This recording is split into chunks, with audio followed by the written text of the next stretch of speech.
लागे न सत्संग प्यारा, वो नर कर्मा का मारा। संतों ने बहुत स्पष्ट कहा है, तुलसी पिछले कर्म दिन हरि चर्चा न सुहाई। जैसे जबर के वेग से भूख विदा हो जाए। जिस प्रकार किसी व्यक्ति को बुखार चढ़ा हो, जैसे किसी व्यक्ति को बुखार हो और बुखार के मरीज को आप कुछ खाने को दोगे तो उसको कड़वा लगता है। ठीक ऐसे ही जिसके प्रारब्ध में बुखार है वह न सत्संग सुन सकता है न सत्संग में बैठ सकता है। जिसका प्रारब्ध में बुखार है, किसी कारण बस आ भी गया क्योंकि प्रवृत्ति कपट की भावना ही रखता है। जबकि मालिक के नाम का कीर्तन, मालिक के नाम का सत्संग की बड़ी महिमा, बड़ी सौभाग्य है। एक समय की बात है, वासिष्ठ महाराज में और विश्वामित्र महाराज में विरोध हो गया आपस में। विश्वामित्र महाराज तप किया करते थे और वासिष्ठ महाराज सत्संग किया करते थे। विश्वामित्र कहने लगा तप बड़ा है और वासिष्ठ महाराज कहने लगे सत्संग बड़ा है।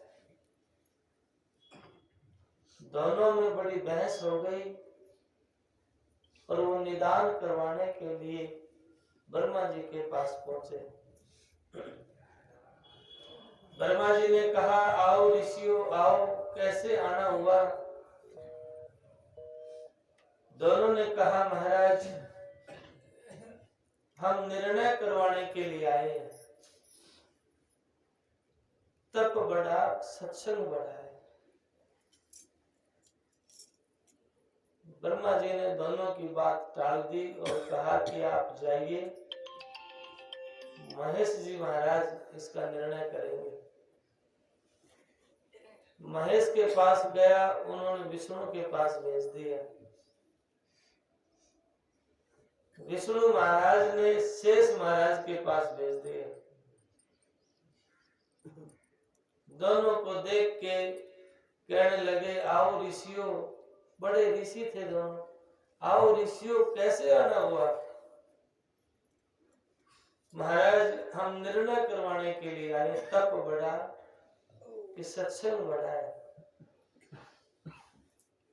शेष महाराज कहने लगे मेरे सिर पे पृथ्वी का भार है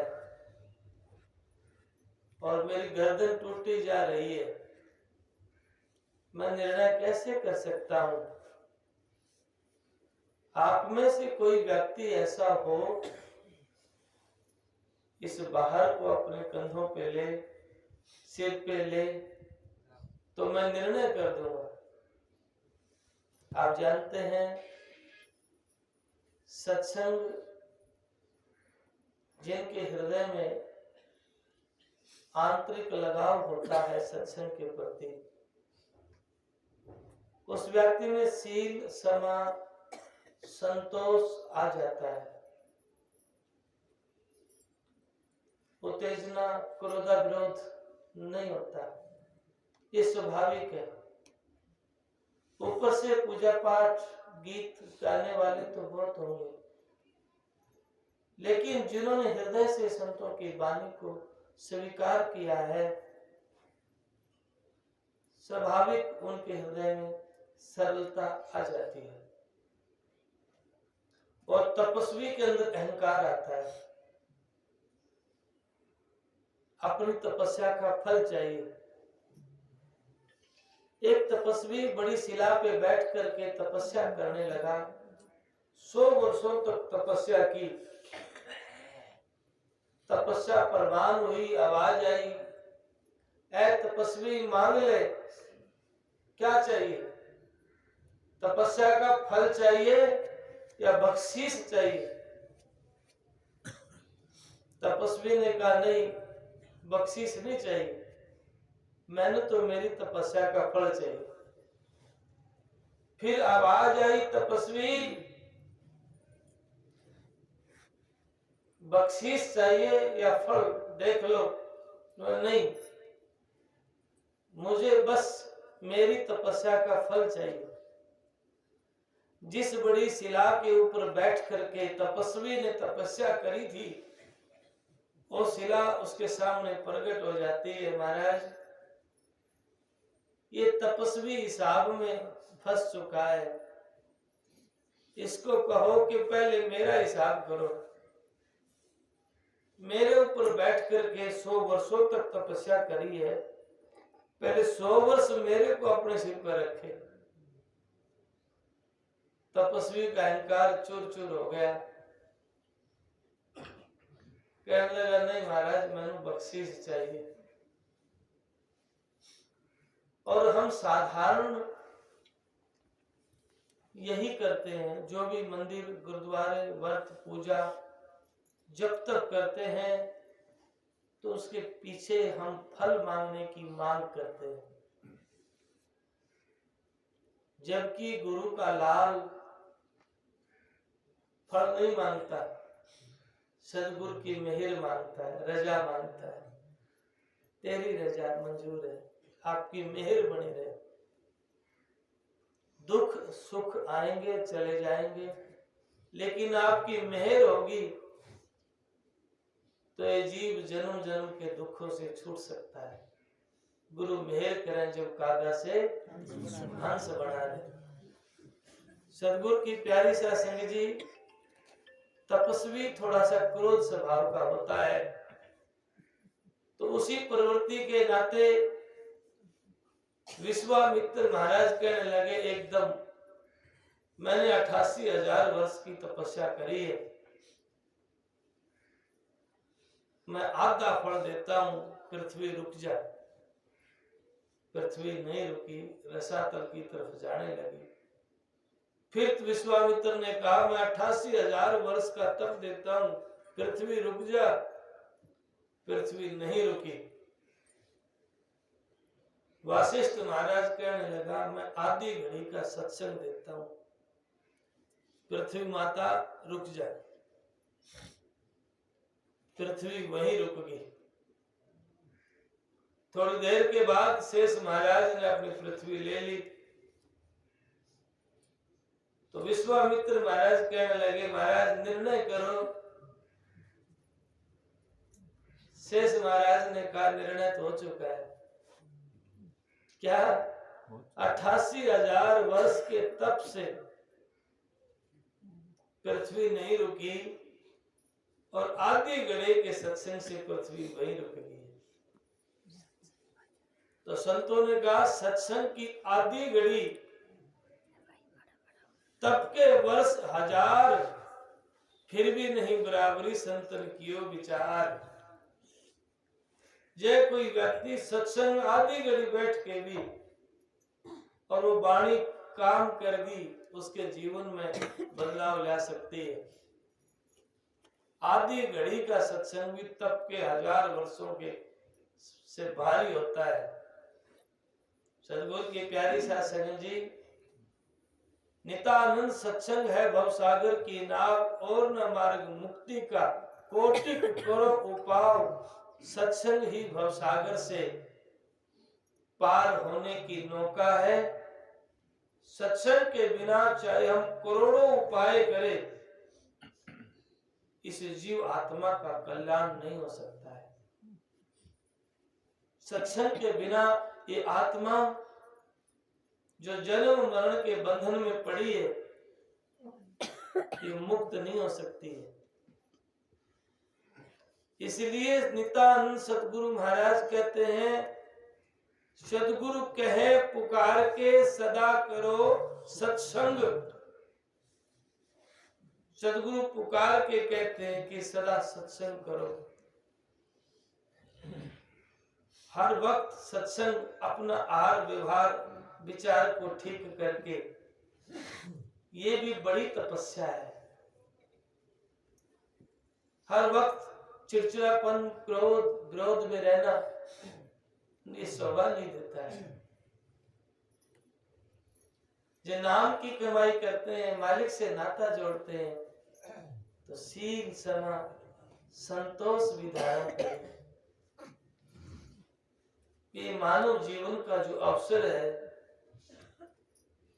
ये बार बार नहीं मिलता है, और एक ना एक दिन इस शरीर से प्राण पखेरु उड़ जाएंगे। उस वक्त सारे नाते टूट जाएंगे और धीरे धीरे सब भूल जाएंगे। ऐसा ही हमारे गोती नातियों के साथ हुआ, दादा परदादाओं के साथ हुआ।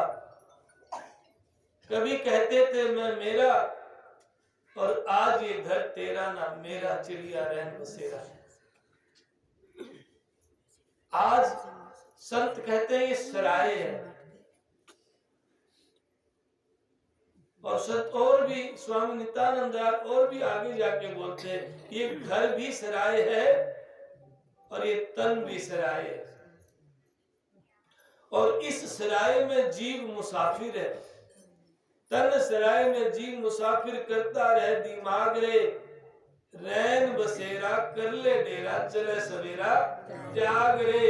ये प्रभात होते ही इसको छोड़ के जाना है, रहना नहीं देश मेरा है। लेकिन अनंत जन्मों का ताप जिनके चढ़ा होता है,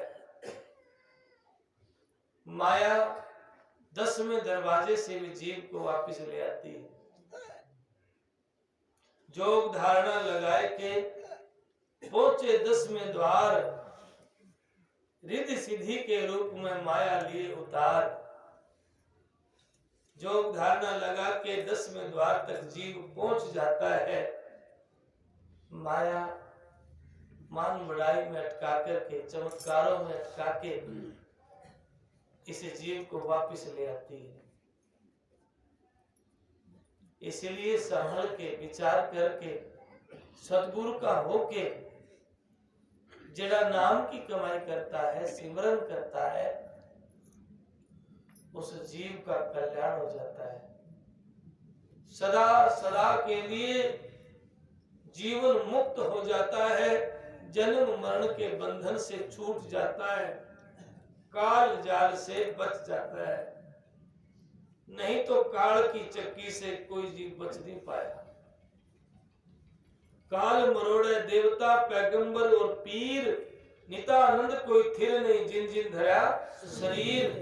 स्वामी नित्यानंद दयाल कहते हैं देवी देवता पीर पैगंबर सबको काल खा जाता है, और बचता कौन है? जो सदगुरु शरण लाग के निर्भय उतरो बाहर। एक सदगुरु का भरोसा इस जीव को काल के जाल से बचा देता है।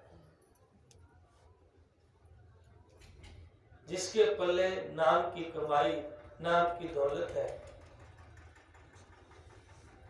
धीरज और संतोष के साथ जो सिमरन करता है, जरूरी नहीं है घर से बाहर जंगलों में जाने से कोई परमात्मा को पाएगा, ऐसा नहीं है। जरूरी नहीं है कि घर मंदिरों में ही पाएगा या घर में ही पाएगा, नहीं। जिसके हृदय से कपट समाप्त हुआ, द्वेष समाप्त हुआ, अरे प्रेम रह गया, हृदय में परमात्मा की पुकार रह गई, उस जीव का कल्याण हो जाता है। पीव क्यों ना लेवे खबरिया हमारी, निस्वासर मेरी पलक ना लागे, बढ़ गई वेदन भारी। कोई अरदास करता है, विनती करता है, प्रार्थना करता है, मेरे प्रभु मेरी खबर क्यों नहीं लेते? बड़ी वेदना है आपके दर्शन के बिना, बड़ी उदासी है मन में, कब आप खबर लोगे, कब आपसे मिलन होगा? ऐसा कोई जो अरदास करता है, विनती करता है, प्रार्थना करता है,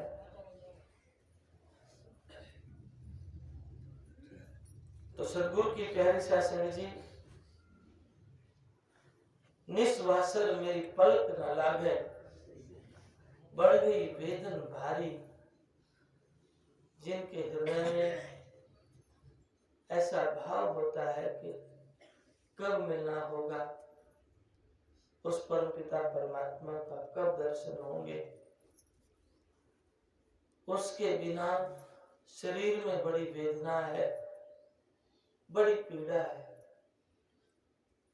क्योंकि ये शरीर मिला ही मालिक के नाम की कमाई करने के लिए। अनंत जन्मों से ये जीव कभी किसी योनि में जाता है, कभी किसी योनि में जाता है। आज मानव जीवन मिला है और मानव जीवन में सत्संग मिला है। सद्गुरु की प्यारी शासन जी, अनंत जन्मों के तप से मानव जीवन और उससे भी ज्यादा तपस्या से सत्संग मिलता है। नहीं तो बड़ी प्यारी वाणी गा रहे थे, लागे ना सत्संग प्यारा उधर कर्मा का माड़ा। ये कर्मा का माड़ा व्यक्ति ने सत्संग प्यारा नहीं लगता है। और समस्या क्या है, हमारे मन की खुराक भी, हमारे भीतर की मांग भी बाहरी प्रवृत्ति बनी रहती है। जहाँ सत्संग होता है और बहुत कम लोग शामिल होते हैं, और जो कंपटीशन हो, नाचना गाना हो, और वहां भीड़ खूब होती है। जहाँ केवल जीव को पीर से मिलाने की बात हो, जब जीव के बंधन काटने का मंथन किया जाए कि कैसे इस शरीर के भीतर चेतन आत्मा का कल्याण कैसे होगा, सद्गुरु की प्यारी शासन जी, वहां कोई उच्च भाग वाला ही, बड़े भागशाली ही वहां बैठ के सुन के और मंथन कर सकता है। अनंत जन्मों की कमाई के बाद सत्संग का मिलना, और आज मौका है, लेकिन हम इस शरीर को धीरे धीरे समाप्त होता जा रहा है और फिर भी बातों में ही अपने जीवन को गंवा रहे हैं। पंजाबी में एक कहावत है, बंदा मुक जाता है काम नहीं मुकदे। व्यक्ति समाप्त हो जाएगा, काम कभी भी खत्म नहीं होंगे। व्यक्ति समाप्त हो जाएगा, बातें कभी भी खत्म नहीं होंगी। इसलिए सद्गुरु की प्यारी सत्संग जी, नेकी करते हुए शुक्रगुजार करो, मालिक ने मौका दिया है, सिमरन करने का, बंदगी करने का अवसर दिया है। बार बार जोर देके कहते हैं, अब तिरणे का दाव समझ मन बावरे। कबीर साहब कहते हैं, भाई ये दाव है, ये मौका है, और अब चूक गए फिर अवसर हाथ नहीं आएगा। स्वामी नित्यानंद दयाल भी कहते हैं, अब क्या भवसागर से तैरो, क्योंकि अब बिगड़ गई ना, फिर बात बढ़े नहीं। बार बार ये दे नहीं और दे धनी, नित्यानंद इस दे में सुमरो राम धनी। बार बार ये शरीर नहीं मिलता है। जैसे ये फूल आप देख रहे हैं, ये फूल किसी पौधा के लगे हुए थे, लेकिन आप लाख प्रयत्न करोगे, ये दोबारा उस पौधे के नहीं लग सकता। क्या लग जाएगा? और आप हमको ये पता भी नहीं होगा शायद ये आए कहां से है, टूट के हमारे तक पहुंचा कहां से। पेड़ तक पहुंचना भी शायद मुश्किल हो जाए। क्या कहते हैं, फल टूटा धरनी गिरा, बहू न लागे डार, नितानंद ये नर दे मिला ना बारंबार। फल टूट के नीचे गिर जाता है, दोबारा पेड़ के नहीं लगता। ऐसे ही ये मानव जीवन बार बार नहीं मिलता, बार बार ये देह नहीं और देह घनी। नितानंद से देह में सुमरो राम धनी। स्वामी नित्यानंद दयाल कहते हैं इस शरीर में ही उस पर पिता परमात्मा का सिमरन करो। और सभी संत इस बात पे जोर देते हैं, और जन्म दो तेरे होंगे मानव जन्म दो बेला रे। तुम सुनियो संत सुजान सतगुरु ने दिया हेला रे। ये आवाज दे के कहते हैं देखिए और जन्म बहुत होंगे लेकिन मानुष जन्म नहीं मिलेगा। इसीलिए इस मनुष्य जीवन को यदि आप सार्थक करना चाहते हैं, इस मानव जीवन को अगर आप बंधनों से छूटना चाहते हैं, तो मालिक के नाम का सिमरन करो। लेकिन चिंताएं, टेंशन, डिप्रेशन में रहते हैं, कैसे बात बनेगी? हम चाहते हैं परिवार का उपकार करना, कि हमारे बच्चे, परिवार, दोती नाती सुखी हो, चाहते हैं ना, ऐसा हमारा विचार रहता है। तो सदगुरु की प्यारी सा संगति, अगर आप असली दौलत देना ही चाहते हैं अपने बच्चों को, तो मालिक के नाम से नाता जोड़े। आप जपे और को जपावे, कहो नानक निश्चय मुक्ति पावे। 12 वर्षों के बाद अपने घर गए। जब अपने घर गए तो बुद्ध की पत्नी क्रोध में बोली, क्योंकि महात्मा बुद्ध का जब बेटा हुआ था, एक ही दिन का था राहुल, उसी दिन छोड़ करके चले गए थे वैराग्य के। बड़ी कठिन तपस्या करने के बाद महात्मा बुद्ध को अपना बोध हुआ, अनुभव हुआ। उसके बाद 12 वर्षों बाद बुद्ध घर आए तो उसकी पत्नी क्रोधित, क्या मुझे इतना भी बताने का नहीं समझते थे, मैं जा रहा हूं, बिना बताए चले गए। जब उनका बेटा 12 वर्ष का हो गया था तो माँ अपने पिता की ताना मारती है, बेटे के अंदर से, बेटा आपके पिता से पिता होने का हक मांगो। जब 2-3 बार ऐसा कहा तो बुद्ध ने अपने कंधे के ऊपर जो सन्यास की चद्दर रखी थी, उस चद्दर को उतारा और अपने बेटे के कंधे पे उड़ा दिया और सन्यासी बना दिया। महात्मा बुद्ध ने कहा कि मैं इससे बड़ी दौलत और नहीं दे सकता। एक विराट राजा का बेटा बुद्ध सन्यासी बन गया और अपने बेटे को